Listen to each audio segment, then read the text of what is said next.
أعوذ بالله من الشيطان الرجيم بسم الله الرحمن الرحيم إذا مس الإنسان الضر دعانا لجنبه أو قاعدا أو قائما فلما كشفنا عنه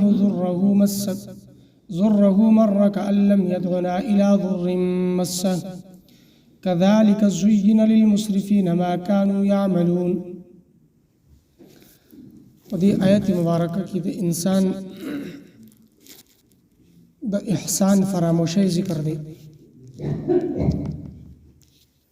او د انسان د ناشکرۍ ذکر دی. په انسان باندې مختلف حالات راځي. دنیا کې په انسان باندې کله د خوشحالۍ د چین سکون او د راحت حالات راځي او کله په انسان باندې تکلیف مصیبت پریشانی او غم راځي. خدا انسان چې د کله خوشاله وي چین راحت او په سکون کې وي نو د الله رب العزت د حکم نه اعراض کوي او د الله تبارک وتعالى اطاعت او تابعداري نه کوي او د الله نه یادي. خو چې کله د انسان ته تکلیف ورسی او غم ورسی سب پریشانی ورسی نو بیا د الله یاد شي او د بیا ذکر هم کوي د اطاعت او تابعداري هم کوي او د نیک عملونه هم کوي. نو په دې آیت مبارکه کې د انسان الله ته د تکلیف په وخت کې د आवाज کولو ذکر دی او بیا چین راحت او په سکون کې غیر الله ته د आवाज ذکر دی. وإذا مس الإنسان الضر دعانا لجنبه أو قاعدا أو قائما. الله تبارک وتعالى فرمایي چې کله د انسان ته تکلیف ورسی س مصیبت ورسی هغه چې په کوم صورت کې ومي لکه بیمار شو د الله ته आवाज کوي س غم پر راغی د الله ته आवाज کوي س مصیبت کې راګر شو د الله ته आवाज کوي ير ورته راغله دی الله ته आवाज کوي او आवाज څنګه کوي د زړه په اخلاص سره بیا आवाज کوي. تعانا لجنبه او قاعدا او قائما د زړه په اخلاص سره لکه کملاس دوی پروت ته په ډډه باندې بیا هم دی چې الله ته او الله دا حاجت پوره کا دا تکلیف ملري کا که ولار دی نو بیا هم دی وي چې الله ته دا حاجت می پوره کا او تکلیف می لري کا که ناز ته بیا هم دغه سي الله ته आवाज کوي او د زړه په اخلاص سره کوي. لکه د حجاج بن یوسف دا ظالم بادشاہ نیک کارونه هم کړ دي خو ظلمونه هم کړ دي په خلکو باندې. نو ظالم بادشاہ خلق به تر ډېر ردل خوف زده کېدل. با یو ځل دی راغلی بیت الله شریف ته نو د کعبې طواف کو چې ویل لیدل نو یو ړوند دی هغه دعا کوي چې الله مال نظر راکړي او سترګې راکړي. نو د ولیدل تیر شو لږ وخت پس چې بیا دی راغی نو بیا ګوري دا ړوند بیا دغلته موجود دی د بیت الله شریف په خوا کې دی او د دعاګانې کې الله مال سترګې راکړي. نو د غړون ته وي ته دعاګانې کوي او استاد دعا قبليږي نه وي ته خو د سترګو د نظر دعا کوي او دعا دې قبليږي نه خو تا ته ساره پورې ګوره مهلت دی که ساره پورې د نظر ملاو شو نو ژوندې به پاتې شي کني بیا به دی وژني بیا به ما ستا سر قلم کړی توري سره چې دعاګانې کوي او دعاګانې دې نه قبليږي. نو بیا خو غړون زیاتې دعاګانې شروع کړلې او خوف زده شو چې اول خو صرف سترګې نه وي او اوس خو بس ساره نوم روان دي اوس عمره ما نو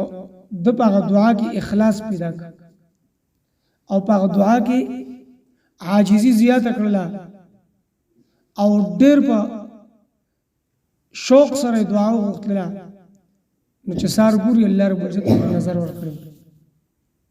نو شوق سره دعا وغوښتله اخلاص سره نو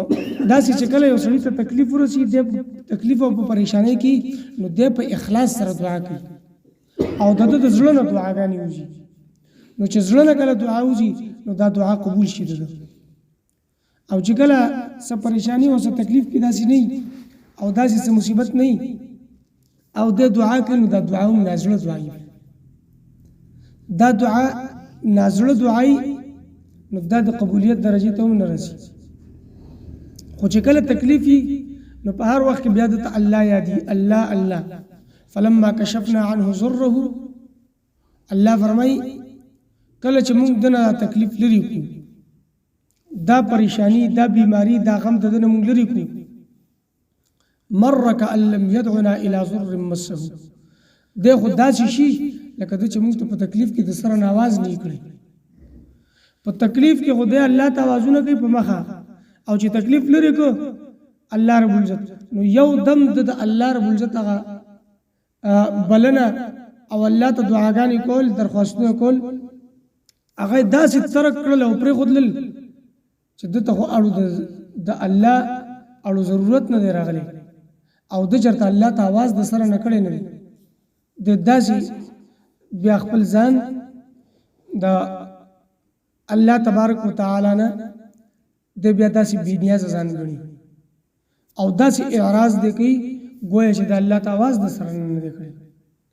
او حقیقت خدا سره نه دی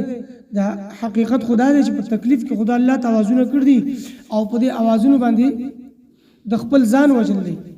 ولې چې تکلیف لري شو او پریشانی ختم شله نو بیا د الله نه اعراض کذالک زین للمسرفین ما كانوا يعملون الله فرمایي دغه رنګي اسراف کوونکو ته د دوه عملونه خسته کړی شي چې د تکلیف په وخت کې الله ته आवाज کوي او په عام حالاتو کې غیر الله ته आवाज کوي او تکلیف په وخت کې دو الله مددگار غني او په عام حالاتو کې دو غیر الله مددگار غني دا د مشرکین مکه طریقه او د مشرکین مکه دا عادت چې کله به ما څه تکلیف راغی نو دوی الله توازن کول کشته کې بدلل چې کله به د کشته د غر کېدو حالات او آثار راغلل نو دوی الله توازن کول او په دغه وجه باندې اکرمه رضی الله تعالی عنہ ایمان راوړ اول مشرک او دا د ابو جهل زوی دی و مشرک چې دی ابو منځ ته بلاړل او د کشته د غر کېدو آثار براغلل نو دوی الله توازن کول او چې بیا الله رب العزت بچ کړل دوبه اوچو به ترال نو بیا د غیر الله او د بوتانو بندگی عبادت وکاو یو ځل دا چې په کشته کې روانو او دا حالات راغله د چې الله توازن وکړل الله ته आवाज یې مو کو دا قصد یې مو کو چې زبچلم زب بیا غیر الله ته आवाज نه کوم بیا به د بوت بندگی او عبادت نه کوم او نه به بوت ته आवाज کوم الله رب العزت ورله نجات ورکو